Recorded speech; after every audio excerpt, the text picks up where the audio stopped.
Tara mga guys, samahan niyo ako, gagawa ako ng cheesy pasta. Naglaga ako ng macarona pasta. Nilagyan ko siya ng butter. Igigisa-gisa natin yung garlic sa butter. Nilagyan ko siya ng tomato paste. Tapos nilagyan ko siya ng tomato sauce. Lagyan natin ng asin.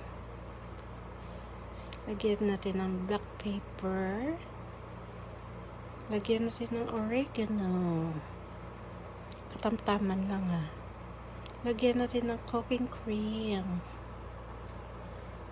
Lagyan natin ng milk or gatas para lalong sumarap. Ayan siya, nilagyan ko siya ng mozzarella cheese. Ayan na guys, nilagay ko na yung pasta na nilaga ko. Mix natin. Ayan na po siya guys. Thank you for watching. Don't skip ads.